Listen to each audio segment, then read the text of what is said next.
CM ಸಿದ್ದರಾಮಯ್ಯನವರಿಗೆ ಈ ಮೂಡ ಅಂತಕ್ಕಂಥ ಗುಮ್ಮ ಯಾಕೋ ಬಿಟ್ಟು ಬಿಡದಂತೆ ಕಾಡ್ತಾ ಇದೆ.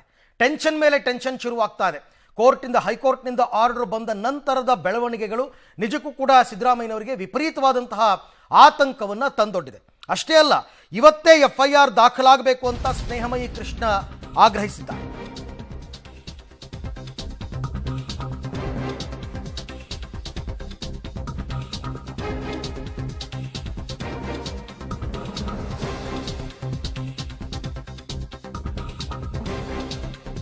ಸಿಎಂ ಸಿದ್ದರಾಮಯ್ಯಗೆ ಮೂಡ ಟೆನ್ಷನ್ ಮೇಲೆ ಟೆನ್ಷನ್ ಶುರುವಾಗಿದೆ.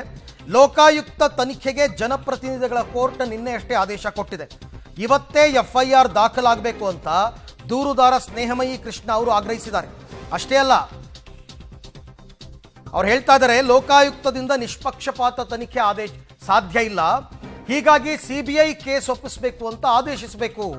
ಇವತ್ತು ಅಥವಾ ನಾಳೆ ನಾನು ಹೈಕೋರ್ಟ್ಗೆ ಹೋಗ್ತಾ ಇದ್ದೀನಿ ಅಂತ ಸ್ನೇಹಮಯಿ ಕೃಷ್ಣ ಪಬ್ಲಿಕ್ ಟಿವಿ ಜೊತೆ ಮಾತನಾಡ್ತಾ ಹೇಳಿದ್ದಾರೆ. ಲೋಕಾಯುಕ್ತ ಸ್ಟೇಟ್ ಗವರ್ನಮೆಂಟ್ ಅಂಡರ್ನಲ್ಲೇ ಬರುತ್ತೆ, ಪ್ರಭಾವ ಬೀರ್ತಾರೆ, ಅಲ್ಲಿ ಹೆಂಗೆ ತನಿಖೆ ಆಗುತ್ತೆ ಅಂತ ನಮಗೆಲ್ಲರಿಗೂ ತುಂಬ ಚೆನ್ನಾಗಿ ಗೊತ್ತು. ಹಾಗಾಗಿ ಇದು CBIನಿಂದಲೇ ಆಗಬೇಕು, ಆ ರೀತಿಯಾದ ಆದೇಶವನ್ನೇ ಕೊಡಬೇಕು ಅಂತ ಮತ್ತೊಮ್ಮೆ ಹೈಕೋರ್ಟ್ಗೆ ನಾನು ಹೋಗ್ತೀನಿ ಅಂತ ದೂರುದಾರ ಸ್ನೇಹಮಯಿ ಕೃಷ್ಣ ಅವರು ಈಗಾಗಲೇ ಪಬ್ಲಿಕ್ ಟಿವಿ ಜೊತೆ ಮಾತನಾಡ್ತಾ ಹೇಳಿಕೆಯನ್ನು ಕೊಟ್ಟಿದ್ದಾರೆ. ಸಿಎಂ ಸಿದ್ದರಾಮಯ್ಯ ಜೊತೆಗೆ ಅವರ ಪತ್ನಿ ಪಾರ್ವತಿ ಸಿದ್ದರಾಮಯ್ಯ ಜೊತೆಗೆ ಅವರ ಬಾಮೈದ, ಹೀಗೆ ಇವು 5 ಜನಗಳ ಮೇಲೆ ಇವತ್ತು ಮೈಸೂರಿನ ಲೋಕಾಯುಕ್ತ SP FIR ಮಾಡುವಂಥದ್ದು ಬಹುತೇಕ ನಿಶ್ಚಿತವಾಗಿದೆ. ಈಗ ಇದ್ರ ಬಗ್ಗೆ ಮಾತನಾಡೋದಕ್ಕೆ ಸ್ವತಃ ದೂರುದಾರರಾಗಿರುವಂಥ ಸ್ನೇಹಮಯಿ ಕೃಷ್ಣ ಅವರಿಗೆ ನಮ್ಮ ಜೊತೆಲಿದ್ದಾರೆ. ಸರ್, ಇವತ್ತು FIR ದಾಖಲಾಗ್ಬೋದಾ? ಹೌದು ಸರ್, ಇವತ್ತು FIR ದಾಖಲು ಮಾಡೋಕ್ಕೆ ಪ್ರಯತ್ನ ಪಡ್ತಾಯಿದ್ವಿ. ಇವತ್ತೇನು ನಿನ್ನೆ ಮಾನ್ಯ ನ್ಯಾಯಾಲಯ ಆದೇಶ ಮಾಡಿದೆ, ಆದೇಶ ಪ್ರತಿನ ತೊಗೊಂಡು ನಾನು ದೂರಜನೆ ಕೊಟ್ಬಿಟ್ಟು FIR ಮಾಡೋದಕ್ಕೆ ಇವತ್ತು ಮನವಿ ಮಾಡ್ಕೊಳ್ತೀನಿ. ಇವತ್ತು ಮಾಡಬೇಕಾಗತ್ತೆ ಅವರು, ಯಾಕೆಂದರೆ ನ್ಯಾಯಾಲಯ ಆದೇಶ ಮಾಡೋದನ್ನ ನಾನು ತಿರಸ್ಕಾರ ಮಾಡೋಕ್ಕೆ ಬರೋದಿಲ್ಲ. ಇವತ್ತು FIR ಆಗುತ್ತೆ. ಅಲ್ಲಿಗೆ ನೀವು ಮತ್ತೊಂದು ದೂರ ಏನಾದ್ರು ಕೊಡಬೇಕಾ ಅಥವಾ ಮತ್ತು ಮನವಿ ಏನಾದ್ರು ಸ್ವಲ್ಪ ಬೇಕಾ ಅಥವಾ ಅವರೇ ಮಾಡ್ಕೊಬೋದು? ಸರ್ ಇಲ್ಲ ಸರ್, ನಾವು ಏನು ಮಾನ್ಯ ನ್ಯಾಯಾಲಯಕ್ಕೆ ಖಾಸಗಿ ದೂರ ಅರ್ಜಿ ಸಲ್ಲಿಸಿದ್ವಿ, ಆ ದೂರ ಅರ್ಜಿ ಪ್ರತಿ ಮೇಲೆ ಅವರು FIR ಮಾಡಬೇಕು. ಅಲ್ಲ, ಈಗ ಮತ್ತೆ ನೀವು ಹೋಗಿ ಕೊಡಬೇಕಾ ಆರ್ಡ್ರನ್ನ? ಹೌದೌದು ಸರ್, ಇಲ್ಲ ನ್ಯಾಯಾಲಯದಿಂದ ಬರೋ ತುಂಬ ತಡ ಆಗಿರೋದ್ರಿಂದ ಸೊ ಇವತ್ತು ನಾನೇ ನೇರವಾಗಿ ಹೋಗಿ FIR ದಾಖಲು ಮಾಡೋಕ್ಕೆ ಇವತ್ತು ಮನವಿ ಮಾಡ್ಕೊಳ್ತೇವೆ. ನಿಮ್ಮ ಕೈಗೆ ಇನ್ನು ಆರ್ಡರ್ ಕಾಪಿ ಬಂದಿದೆ? ಸರ್ ಎಲ್ಲ ಅದು ಇವತ್ತು ಬರುತ್ತೆ. ಸೊ ಅದಕ್ಕಿಂತ ಮುಖ್ಯವಾಗಿ ಈಗ ಈ ಕೋರ್ಟಿಂದ ಏನು ಆದೇಶ ಇದೆ ಅದನ್ನು ಕೂಡ ಪರಿಗಣಿಸಬೇಕು ಅಂತೇಳಿ ಮಾನ್ಯ ನ್ಯಾಯಾಲಯದ ಆದೇಶ ಇದೆ. ಹಾಗಾಗಿ ಅದನ್ನೇ ಪರಿಗಣಿಸಿ FIR ಮಾಡಿ ಅಂತೇಳಿ ನಾನು ಮನವಿ ಮಾಡ್ಕೊಳ್ತೇವೆ. ಅಂದರೆ ಇವತ್ತು ಮತ್ತೆ ನೀವು ಮೈಸೂರು ಲೋಕಾಯುಕ್ತ ಕಚೇರಿ ಬರ್ತೀರಿ? ಹೌದೌದು ಸರ್. ಈಗ ಯಾರ್ಯಾರು ಯಾವ್ಯಾವ ಅಂದರೆ A1 A2 ಯಾರ್ಯಾರು? ಸರ್, ಮೊದಲನೇ ಆರೋಪಿಯಾಗಿ ಸಿದ್ದರಾಮಯ್ಯ ಅವರು ಬರ್ತಾರೆ, ಎರಡನೇ ಆರೋಪಿಯಾಗಿ ಅವರ ಪತ್ನಿ ಶ್ರೀಮತಿ ಪಾರ್ವತಿ ಅವರು ಬರ್ತಾರೆ. ಸೊ ಮೂರನೇ ಆರೋಪಿಯಾಗಿ ಅವ್ರ ಬಾಮೈದ ಮಲ್ಲಿಕಾರ್ಜುನ ಸ್ವಾಮಿ ಅವರು ಬರ್ತಾರೆ. ಸೊ ನಾಲ್ಕನೇ ಆರೋಪಿಯಾಗಿ ದೇವರಾಜ್ ಅವರು ಬರ್ತಾರೆ. ಸೊ ಇತರರು 5ನೇ ಆರೋಪಿಗಳಾಗ್ತಾರೆ. ಓಕೆ, ಅಲ್ಲಿಗೆ ಇವತ್ತು ನಿಮ್ಮ ಪ್ರಕಾರವಾಗಿ ಅವರು FIR ಮಾಡಲೇಬೇಕು? ಖಂಡಿತವಾಗ್ಲೂ ಮಾಡಲೇಬೇಕು ಸರ್, ಯಾಕಂದರೆ ನ್ಯಾಯಾಲಯದ ಆದೇಶದಿಂದ ಮಾಡಲೇಬೇಕಾಗುತ್ತೆ. ನ್ಯಾಯಾಲಯ ಆದೇಶನ ಉಲ್ಲಂಘನೆ ಮಾಡೋಕ್ಕೆ ಬರೋಲ್ಲ. ಸರ್, ಈಗ ಪ್ರಮುಖವಾಗಿ ಯಾವ್ಯಾವ ಸೆಕ್ಷನ್ ಮೇಲೆ ಆಗ್ಬೋದು, ಏನು ಡೈರೆಕ್ಷನ್ಸ್ ಇದೆ ಸರ್? IPC ಸೆಕ್ಷನಲ್ಲಿ ಬರ್ತದೆ, ಮತ್ತು ಭ್ರಷ್ಟಾಚಾರ ನಿಯಂತ್ರಣ ಕಾಯ್ದೆಯಲ್ಲಿ ಬರ್ತದೆ, ಮತ್ತು ಬೆನಾಮಿ ಕಾಯ್ದೆಯಲ್ಲಿ ಬರ್ತದೆ. ಈಗ 3-4 ಇದರಲ್ಲಿ ಬರ್ತದೆ. ಹಲವಾರು ಅದರಲ್ಲಿ ಬರ್ತಕ್ಕಂಥ ಹಲವಾರು ಕಲಂಗಳು ಕೂಡ ಅಳವಡಿಸ್ಕೊಂಡು ಅವ್ರಿಗೆ FIR ದಾಖಲು ಮಾಡಬೇಕಾಗುತ್ತೆ.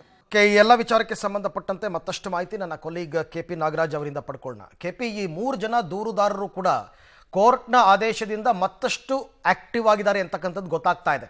ಹಾಗಾಗಿ ಸ್ನೇಹಮಯಿ ಕೃಷ್ಣ ಅವರ ಮುಂದಿನ ಪ್ಲಾನ್ ಏನು? ಅವ್ರಿಗೇನಾದರೂ ಅಸಮಾಧಾನ ಇದೆಯಾ ಅಥವಾ ಬೇರೆ ಏನಾದರೂ ಪ್ಲಾನ್ ಮಾಡ್ಕೊಂಡಿದ್ದಾರಾ ಹೋರಾಟವನ್ನು ಮುಂದುವರಿಸೋ ನಿಟ್ಟಿನಲ್ಲಿ ಅಂತ? ಅಲ್ಲ, ಸ್ನೇಹಮಯಿ ಕೃಷ್ಣ ಭಾಳ ಸ್ಪಷ್ಟವಾಗಿದ್ದಾರೆ ಅರವಿಂದ್. ಅವರ ಪ್ರಕಾರವಾಗಿ ಇವತ್ತು ಲೋಕಾಯುಕ್ತದಲ್ಲಿ FIR ದಾಖಲಾಗಬೇಕು. ಆದರೆ ಅವರು ಸ್ಪಷ್ಟವಾಗಿ ಹೇಳ್ತಾ ಇದ್ದಾರೆ, ನಮಗೆ ಲೋಕಾಯುಕ್ತ ತನಿಖೆ ಮೇಲೆ ಯಾವ ನಂಬಿಕೆಗಳಿಲ್ಲ, ನಿಷ್ಪಕ್ಷಪಾತವಾಗಿ ಲೋಕಾಯುಕ್ತ SP ತನಿಖೆ ಮಾಡೋದಕ್ಕೆ ಸಾಧ್ಯನೇ ಇಲ್ಲ. ಯಾಕೆಂದರೆ ಮುಖ್ಯಮಂತ್ರಿಗಳೇ ಅಧಿಕಾರ ಸ್ಥಾನದಲ್ಲಿ ಇರುವಂತಹ ಸಿದ್ದರಾಮಯ್ಯನವರ ಅಧಿಕಾರ ಸ್ಥಾನದಲ್ಲಿ ಇರುವಂಥ ಕಾರಣಕ್ಕೋಸ್ಕರವಾಗಿ ನಿಷ್ಪಕ್ಷಪಾತ ತನಿಖೆ ಅಸಾಧ್ಯವಾದಂಥ ಮಾತು. ಅವರದಕ್ಕೊಂದು ಎಕ್ಸಾಂಪಲ್ ಕೊಡುವಂಥದ್ದು ಮಾಜಿ ಸಚಿವ ನಾಗೇಂದ್ರ ಅವರ ಕೇಸು. ಹೀಗಾಗಿಯೇ ಅವರು ಇವತ್ತು ಅಥವಾ ನಾಳೆ ಹೈಕೋರ್ಟ್ನಲ್ಲಿ ಒಂದು ಅಪ್ಲಿಕೇಶನನ್ನು ಕೂಡ ಹಾಕ್ತಾ ಇದ್ದಾರೆ. ಈ ಒಂದು ಪ್ರಕರಣವನ್ನು ಲೋಕಾಯುಕ್ತದಿಂದ ತನಿಖೆ ಮಾಡಿಸಬೇಡಿ, ನಮಗೆ CBI ಮೂಲಕವಾಗಿ ಈ ಒಂದು ತನಿಖೆಯನ್ನು ಮಾಡಿಸಿ ಅನ್ನುವಂತಹ ಕಾರಣಕ್ಕೋಸ್ಕರವಾಗಿ ಇವತ್ತು ಅಥವಾ ನಾಳೆ ಅವರು ಹೈಕೋರ್ಟ್ಗೆ ಒಂದು ಅರ್ಜಿಯನ್ನು ಸಲ್ಲಿಸ್ತಾ ಇದ್ದಾರೆ. ಅವರ ವಕೀಲರು ಅರ್ಜಿಯನ್ನು ಸಲ್ಲಿಸ್ತಾ ಇದ್ದಾರೆ. ಅವರಿಗೆ ಲೋಕಾಯುಕ್ತ ತನಿಖೆ ಮೇಲೆ ಯಾವುದೇ ರೀತಿಯಾದಂಥ ನಂಬಿಕೆಗಳು ಉಳಿದಿಲ್ಲ. ಯಾಕೆಂದರೆ ಸಿದ್ದರಾಮಯ್ಯನವರು ಅಧಿಕಾರ ಸ್ಥಾನದಲ್ಲಿದ್ದಾರೆ ಮತ್ತು ಮೈಸೂರು ಸಿದ್ದರಾಮಯ್ಯನವರ ತವರು ಕ್ಷೇತ್ರ. ಹೀಗಾಗಿ ಸಹಜವಾಗಿಯೇ ಇಲ್ಲಿ ಅಧಿಕಾರಿಗಳ ಮೇಲೆ ಅವರು ಪ್ರಭಾವ ಬೀರ್ತಾರೆ ಅನ್ನುವಂತಹ ಒಂದು ಸಹಜವಾದಂತಹ ಒಂದು ಅಭಿಪ್ರಾಯದಲ್ಲಿ ಸ್ನೇಹಮಯಿ ಕೃಷ್ಣ ಇದ್ದಾರೆ. ಹೀಗಾಗಿನೇ ಅವರು ಈಗೇನು ಜನಪ್ರತಿನಿಧಿ ನ್ಯಾಯಾಲಯ ಕೊಟ್ಟಿರುವಂತಹ ಆದೇಶ ಏನಿದೆ ಮೈಸೂರು ಲೋಕಾಯುಕ್ತದಿಂದ ತನಿಖೆ ಆಗಬೇಕು ಅಂತ, ಅದನ್ನು CBIಗೆ ವರ್ಗಾಯಿಸಿ ಅಂತೇಳಿ ಇವತ್ತು ಅಥವಾ ನಾಳೆ ಹೈಕೋರ್ಟ್ಗೆ ಅರ್ಜಿಯನ್ನು ಕೂಡ ಹಾಕ್ತಾ ಇದ್ದಾರೆ. ಅರವಿಂದ್, ಸದ್ಯಕ್ಕಂತೂ ಈಗ ಮುಖ್ಯಮಂತ್ರಿಗಳಿಗೆ ಈ ಮೂಡ ಟೆನ್ಷನ್ ಇಂದ ಹೊರಬರಕ್ಕಾಗ್ತಾ ಇಲ್ಲ. ಯಾಕೆಂತಂದ್ರೆ ಈಗಷ್ಟೇ ಡೆವಲಪ್ಮೆಂಟ್ಸ್ ಸ್ಟಾರ್ಟ್ ಆಗಿದೆ, ಕಾನೂನು ಹೋರಾಟಗಳು.